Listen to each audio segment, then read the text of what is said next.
रेखा गुप्ता पर हमले के बाद अमित शाह का बड़ा एक्शन। दिल्ली के पुलिस कमिश्नर पद से हटाए गए एसबीके सिंह। दिल्ली पुलिस के नए कमिश्नर बने आईपीएस सतीश गोलचा। राजधानी दिल्ली में मुख्यमंत्री रेखा गुप्ता पर हमले के बाद अब गृह मंत्री अमित शाह ने बड़ा एक्शन लिया है। दरअसल आईपीएस सतीश गोलचा को दिल्ली पुलिस के नए कमिश्नर के तौर पर नियुक्त किया गया है। ये बड़ी खबर है। अब आईपीएस सतीश गोलचा जो है वो दिल्ली पुलिस के हेड होंगे। ये बड़ी जानकारी सामने आई है। केंद्रीय गृह मंत्रालय ने दिल्ली पुलिस की कमान अब वरिष्ठ आईपीएस अधिकारी सतीश गोलचा को सौंप दी है। बता दें कि जो गोलचा हैं वो मौजूदा पुलिस कमिश्नर एसबीके सिंह की जगह लेंगे। जिस तरीके से राजधानी दिल्ली में मुख्यमंत्री रेखा गुप्ता पर हमला हुआ और उसके बाद लगातार सिक्योरिटी को लेकर सवाल उठ रहे थे, इन सब के बीच ये केंद्रीय गृह मंत्रालय ने एक बड़ा फेरबदल राजधानी दिल्ली में किया है, जहां पर आईपीएस सतीश गोलचा को अब दिल्ली पुलिस का नया कमिश्नर नियुक्त किया गया है। बता दें कि 1992 बैच के एचईएमयूटी कैडर के अधिकारी हैं गोलचा। इससे पहले तिहाड़ जेल के महानिदेशक यानी डीजी थे। वो दिल्ली पुलिस में कई अहम पदों पर तैनात रह चुके हैं। सतीश गोलचा ने पहले दिल्ली पुलिस में स्पेशल सीपी इंटेलिजेंस के तौर पर भी काम किया है। इससे पहले वो डीसीपी, जॉइंट सीपी और स्पेशल सीपी जैसे जो प्रमुख पद हैं उन पर भी रह चुके हैं। अब उत्तर पूर्वी दिल्ली में जब दंगे हुए थे उस दौरान वो स्पेशल सीपी की जिम्मेदारी वहां पर संभाल रहे थे। अरुणाचल प्रदेश के डीजीपी के तौर पर भी उन्होंने काम किया है। तो कहीं ना कहीं यही वजह है कि गोलचा जो कि आईपीएस अधिकारी हैं उन्हें अब दिल्ली पुलिस की कमान सौंपी गई है, दिल्ली की कानून व्यवस्था की कमान सौंपी गई है और उम्मीद है कि वो दरअसल बेहतर कार्य यहां पर करेंगे। हालांकि जिस तरीके से यह बड़ा प्रशासनिक फेरबदल अचानक दिल्ली में हुआ है, इसको लेकर कई तरह के सवाल उठ रहे हैं और सबसे ज्यादा जो कयास जिस बात का लग रहा है वो ये कि जिस तरीके से राजधानी दिल्ली की मुख्यमंत्री रेखा गुप्ता पर हमला हुआ, उनकी सुरक्षा एक बड़ा सवाल बन गई थी। कई लोग उनकी सुरक्षा को लेकर सवाल खड़ा कर रहे थे। तो ऐसे में जो है ये बड़ा बदलाव केंद्रीय गृह मंत्रालय ने किया है। हालांकि इससे पहले मैंने उनकी सिक्योरिटी को लेकर आपको जानकारी दी थी। रेखा गुप्ता की सिक्योरिटी जो कि जेड श्रेणी की है, उसमें दरअसल एक वीआईपी कह सकते हैं कि उस सिक्योरिटी को बना दिया गया है। उसमें सीआरपीएफ के जवान अब 24 घंटे मुख्यमंत्री की सुरक्षा में तैनात रहेंगे। और इससे पहले दरअसल आईपीएस सतीश गोलचा को जब दिल्ली पुलिस का नया कमिश्नर नियुक्त किया गया है तो उससे ठीक पहले दरअसल जब रेखा गुप्ता मुख्यमंत्री पर हमला हुआ तो ऐसे में दिल्ली के उपराज्यपाल वीके सक्सेना के आदेश पर बुधवार को अचानक 18 आईपीएस दरअसल उनका तबादला करने के आदेश भी जारी किए गए थे। इन सभी अधिकारियों के तबादले आदेश तत्काल प्रभाव से लागू किए गए। इस बारे में दिल्ली सरकार के जो डिप्टी सेक्रेटरी हैं संजीव कुंडू, उनकी तरफ से पूरी जानकारी दी गई थी।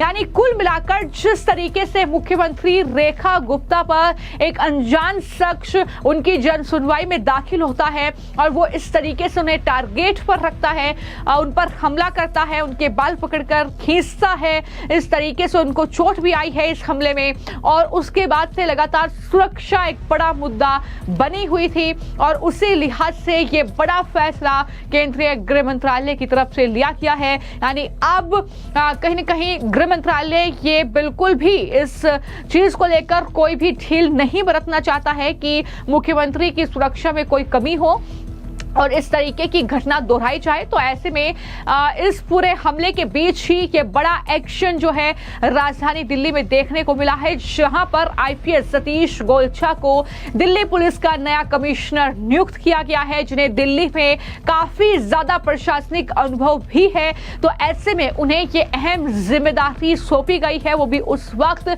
जब दिल्ली की मुख्यमंत्री की सुरक्षा पर एक बड़ा प्रश्न चिन्ह लग गया था और जिस तरीके से राजकोट से आकर एक शख्स ने मुख्यमंत्री पर हमला किया और इस तरीके से उसके बाद उनकी सुरक्षा में इजाफा किया गया। लेकिन उसके बाद से लगातार हम देख रहे हैं कि एक्शन जो है वो देखने को मिल रहा है। तो इस बीच दिल्ली पुलिस कमिश्नर के बदले जाने को लेकर सीएम पर हमले की घटना से जोड़कर ही इस पूरे मामले को देखा जा रहा है। और इससे पहले मैंने आपको जानकारी दी कि किस तरीके से दिल्ली की मुख्यमंत्री हैं रेखा गुप्ता, लेकिन यही अनजान शख्स उनके आवास के बाहर पहुंचता है, वो बातचीत करता है, लोगों से पूरी जानकारी जुटाता है, बाकायदा वो वीडियो वहां की बनाता है। यानी एक तरीके से रेकी उसके जरिए की गई थी और ये भनक दिल्ली पुलिस को नहीं लगती है, सिक्योरिटी में तैनात पुलिसकर्मियों को ये भनक नहीं लगती है मुख्यमंत्री की।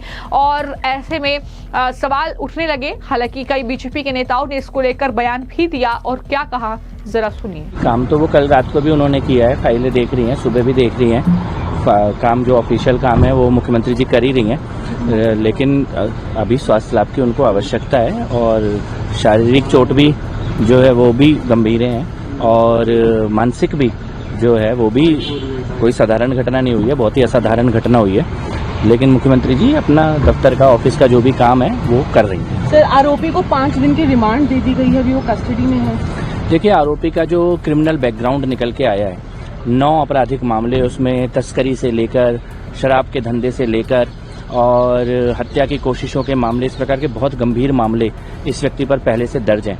और यहाँ पर भी वो जिस तरह से आया वो बहुत ही पेशेवर अपराधियों के तरीके से पहले मोबाइल में रिकॉर्डिंग करी है, घर में गया है और घर में जाके लोगों से बातचीत करी है।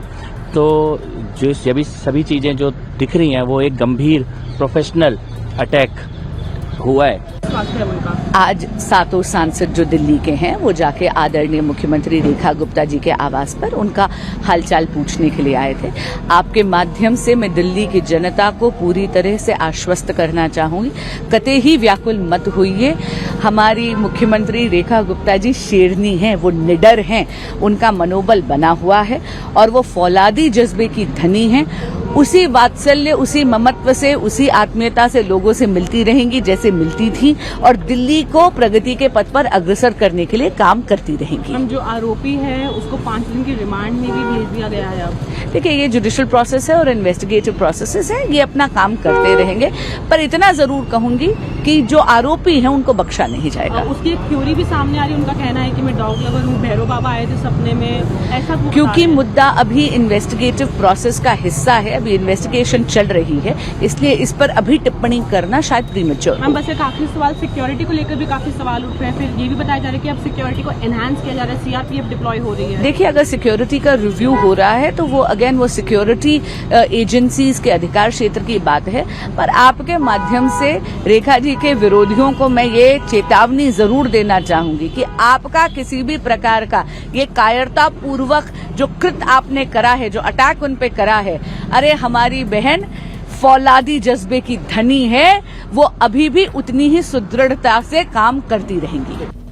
तो इस तरीके से मुख्यमंत्री रेखा गुप्ता पर हुए हमले के बीच ये बड़ा फैसला दिल्ली पुलिस की कमान अब वरिष्ठ आईपीएस अधिकारी सतीश गोलचा को सौंपी जाएगी और मौजूदा जो पुलिस कमिश्नर है SBK सिंह, उनका स्थान सतीश गोलचा लेंगे, जो कि अतिरिक्त प्रभार वहां पर संभाल रहे थे SBK सिंह। अब इस तरीके का ये बदलाव क्या दिल्ली में मुख्यमंत्री की सुरक्षा को सुनिश्चित करने में काफी होगा, यह आने वाले वक्त में देखना होगा। फिलहाल आपकी इस खबर को लेकर क्या राय है, हमें कमेंट बॉक्स में जरूर लिखें। धन्यवाद।